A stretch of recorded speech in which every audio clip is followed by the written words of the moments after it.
ان کو نشہ کھلاؤ، سن کر کے رکھے رہو، ان کو آوارگی میں ڈال کے رکھو، ان کو بے حیائی اور بے اخلاقی میں ڈال کر رکھو، اور پوری دنیا کو تمہارا نام لے لے کر کے ڈرایا جاتا ہے کہ ان کے ہاں آتنکواد ہوتے ہیں، ٹیررسٹ ہوتے ہیں، دہشت گرد ہوتے ہیں، لٹیرے ہوتے ہیں، فلاں ہوتے ہیں۔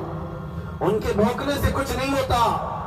آج بھی میں آپ سے کہتا ہوں، آپ صرف اپنے اعمال سے پوری دنیا کا نقشہ بدل سکتے ہو۔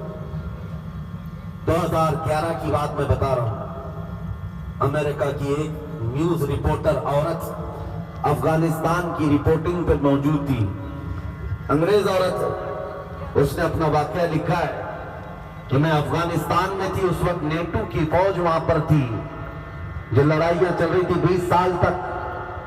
رپورٹنگ کرنے کے لیے گئی ہوئی خاتون کہتی ہے، ایک دن شام کو میں رپورٹ کرتے ہوئے آ رہی تھی، 2 فوجی جو نیٹو فوجی تھے، انہوں نے مجھے اکیلا پا کر پکڑ لیا اور جھاڑیوں کی طرف لے گئے، میری عزت لوٹتے۔ اسی اثنا میں 2 مسلمان نوجوان نظر آتے مسجد کی طرف جاتے ہوئے، انہوں نے آ کر آواز پکارا کیا اور فوجی وہ بھاگ کر چلے گئے۔ عورت کو چھوڑ دیا، کپڑے پھٹے ہوئے تھے، یہ دونوں مسلمان نوجوان اس خاتون کو اٹھا کر لائے۔ یہ عورت کہتی، بچپن سے میں مسلمانوں سے نفرت کرتی تھی، بچپن سے ہمارے دماغ میں یہی بات ڈالی گئی تھی کہ یہ عزتوں کے لٹیرے ہوتے ہیں اور بہت سخت قسم کے ہوتے ہیں مسلمان۔ میں ڈر گئی، وہ فوجی تو اچھے تھے، یہ 2 مسلمانوں کے حد چڑھ گئی۔ یہ دونوں نوجوان مجھے لے کر کے آئے اور ایک کمرے میں لا کر انہوں نے مجھے بند کر دیا، اندر نہیں آئے۔ کمرے میں بند کرنے کے بعد جیسی رات ہوئی، دونوں نے آدھا دروازہ کھولا، کھانے کا برتن اندر کیا اور کپڑے مجھے دے دیے اور پھر دروازہ بند کر لیا۔ میں بھوکی تھی، کھانا کھا چکی اور کپڑے بھی بدل لیے۔ دوسرا دن آیا، برابر کھانے کے وقت آدھا دروازہ کھلتا، کھانے کا برتن اندر دیا جاتا، لیکن اندر کوئی نہیں آتا۔ میں یہ منظر دیکھ رہی تھی، 2 دن تک وہاں رہی۔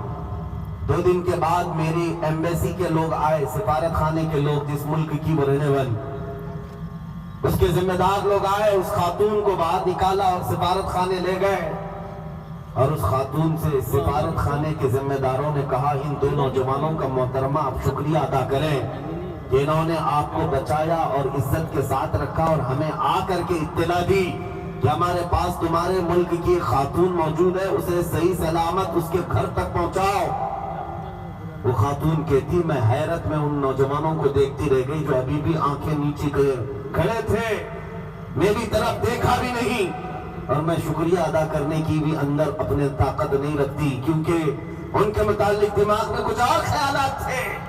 وہ خاتون کہتی، ایک حادثہ تھا میرے ساتھ ہو گیا، لیکن جب وہ اپنے ملک لوٹی امریکہ، تو پھر سارے لوگوں کے درمیان میں وہ اعلان کر کے لکھتی ہے، میں اپنا یہ واقعہ لکھنے کے بعد سارے لوگوں میں اناؤنس کرتی ہوں کہ آج میں پھر سے اسلام کو قبول کر رہی ہوں، اور مجھے فخر ہوتا ہے اس بات پر۔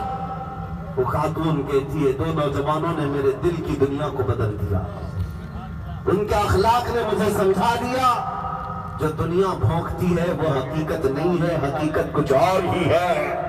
اسی لیے میں کہتا ہوں نوجوانوں، میلاد کا موسم آئے تو تم حضور کے ترجمان بن کر دنیا کو بتاؤ کہ نبی کریم صلی اللہ تعالیٰ علیہ وسلم کے اخلاق کریمانہ کیا تھے۔ یہ تو ان پاکھنڈیوں سے سن سن کر کے فیصلے کر رہے ہیں کہ حضور کے بارے میں، گستاخوں سے اور کتوں سے سنتے ہیں۔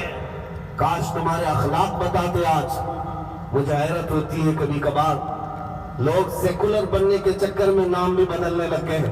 پوچھا نام کیا ہے؟ راجہ ہے، راجہ نام ہے۔ باپ کا نام کیا ہے؟ باپ کا نام بھی ببلو، پتہ ہی نہ چلے ادھر کا ہے کہ ادھر کا ہے۔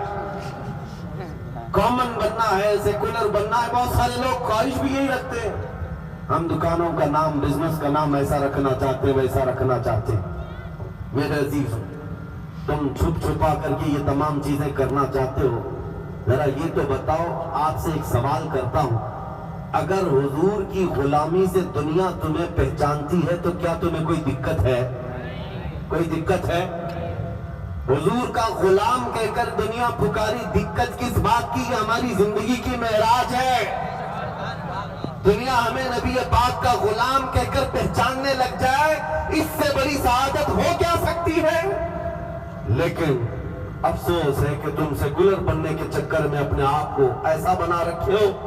اسی لیے میں کہتا ہوں اخلاق ایسے بنا لو کہ تمہیں تمہارے نام پوچھ کر, تمہارے باپ کا نام پوچھ کر لوگوں کو کنفیوز ہونے کی ضرورت نہیں, بلکہ جس دن تم کسی محلے سے چلنے لگ جاؤ دیکھ کر کہیں یہ تاجدار مدینہ کا غلام لگتا ہے, اس کی خوشبوئیں بتاتی ہے اس کا تعلق مدینہ طیبہ سے ہے.